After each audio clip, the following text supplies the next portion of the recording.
Opinion: How India can navigate the New World Order in Trump 2.0. The issue before India is to navigate a so-called New World Order being created by dramatic developments at the international level on the political, security, economic and trade fronts. U.S. President Donald Trump's Make America Great Again is a blueprint for economic recovery based on protectionism and deglobalization and revival of its depleted manufacturing sector.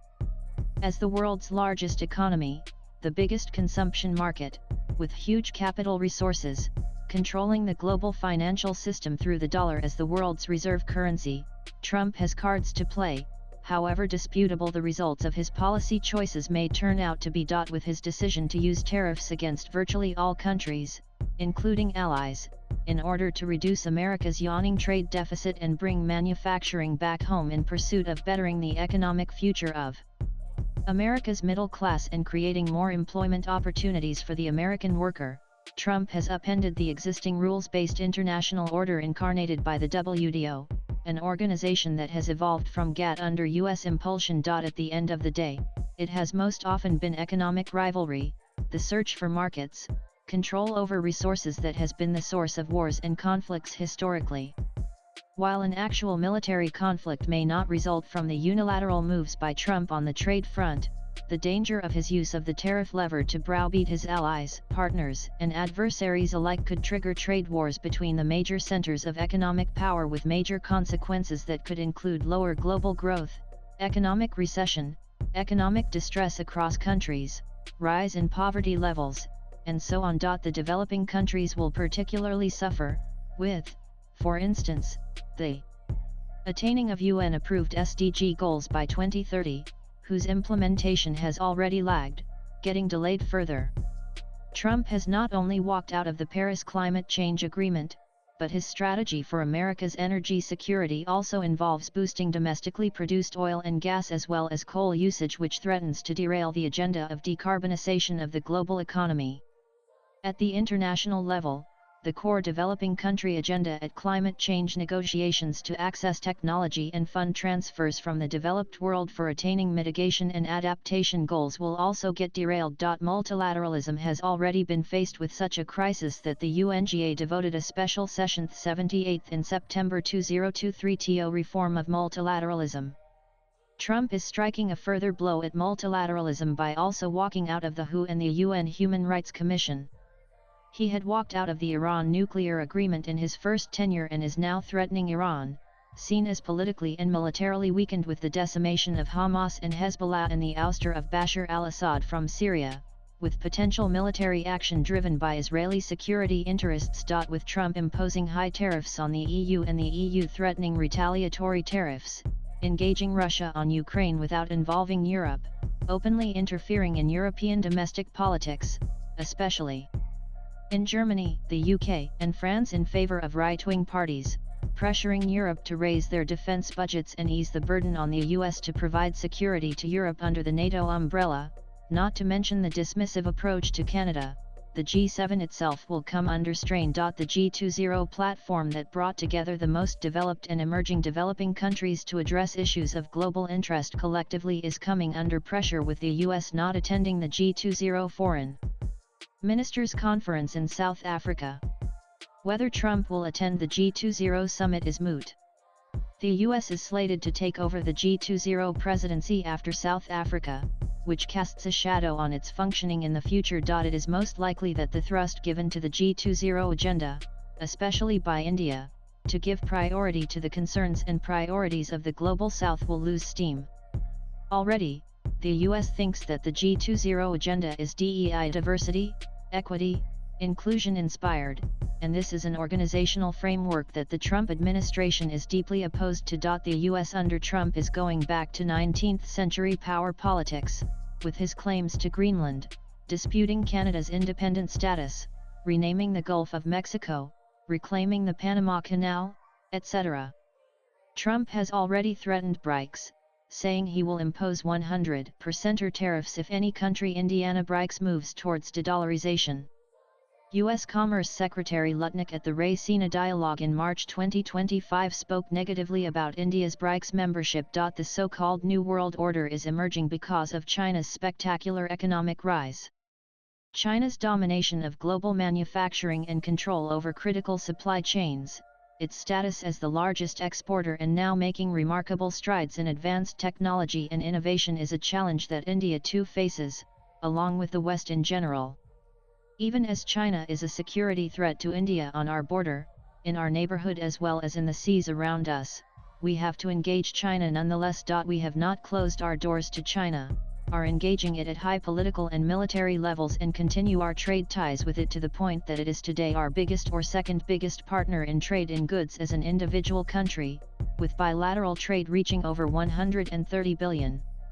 India cannot dispense with intermediates from China for its export products, including APIs for our pharmaceutical industry. There is a growing debate in India on loosening the restrictions we have imposed on China in various domains after the clash in Galwan in 2020, and some steps have been taken or agreed to in principle with regard to resuming air flights, visas for journalists, tourism, an easier visa regime for Chinese technicians to install equipment imported from China, and student exchanges, etc.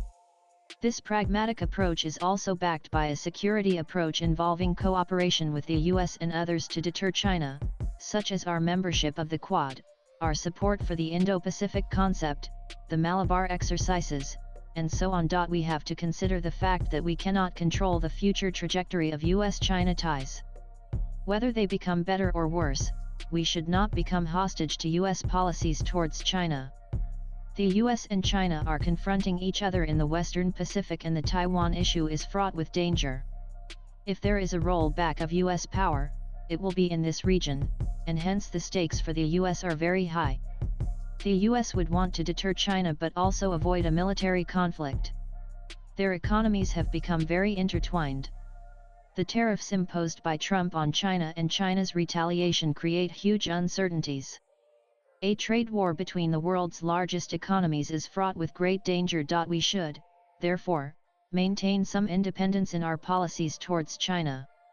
We have also to keep in mind our membership of BRICS, the SCO, the Russia-India-China Triangle, our relations with Central Asian countries. As in all these formats, we have to engage with China as constructively as possible. India's priority is economic development, for which India needs a stable world order, international peace, and cooperation. India would want to pursue its national interest through cooperation, not confrontation. This means not choosing sides, being able to talk with all sides, with a view to acting as a bridge internationally, but not in terms of mediating conflicts, but being useful to the extent that contending sides would want.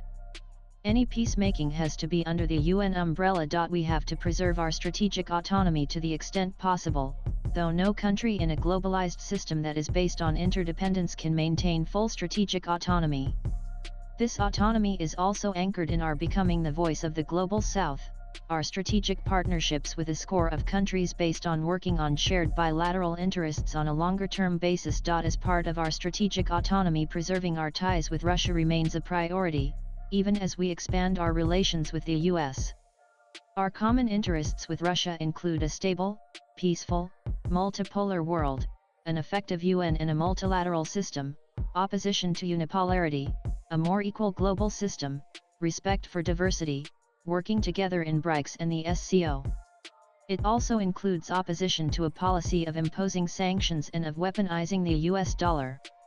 Expanding balanced bilateral trade, nurturing defense ties, fostering connectivity such as the Insk and the Vladivostok-China corridor, trading in national currencies, investing more in Russia's Far East, working on emerging technologies, nuclear and space cooperation, etc., are other areas of common interest. From now to 2030, India priority would be to attract more investments, have greater access to advanced technology, increase the share of manufacturing in our GDP as part of Atmanirbhar Bharat, develop our semiconductor production capacity and that of the electronic sector in general, build infrastructure, especially the digital public infrastructure, develop our AI capabilities, become part of global trustworthy and resilient supply chains, develop our indigenous capacities in defense, including defense exports, and so on. India believes in multipolarity, as only in a multipolar system can India play its due role. We see a cooperative multipolar world, not a confrontational one. It should not result in new divisions, with the non-Western and Eurasian countries forming a bloc against the Western bloc. India would not want multipolarity to be directed against either the US or Europe. With both of them, India has and is developing close ties as part of its policy of friendship towards all. The US treats both Russia and China as adversaries but does not treat India as one, though we also have many differences with the US. Swipe left for next video over India. A multipolar world must mean as a condition that Asia should first be multipolar. How committed China is to multipolarity is an open question.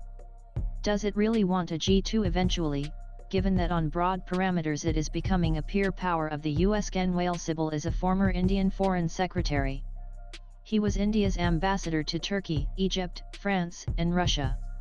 Views expressed in the above piece are personal and solely that of the author.